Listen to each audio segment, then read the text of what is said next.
stressed out. Everything just feels like a test that I fail. So depressed when I can't seem to get out. But something deep inside won't let me quit. I swear that I'm inspired by all this shit. Tell me that I can and I won't. That's what guides me the most. Your lies, I'll do what I want. Gas in the middle of the sun, never leave. She's so bad, can't beat the brag.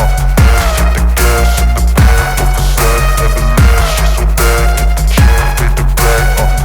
Hit the gas in the middle of the sun, never leave. She's so bad, can't beat the brag. Hit the gas in the middle of the sun, never leave. She's so bad, can't beat the brag. I'm inspired by thirst, I'm inspired by worth. I desire your worst, so you can just hide while I work. I ain't tired, you first. I'll write a second, third verse about the lies you go disperse. You never did shit, I know it hurts. But something deep inside won't let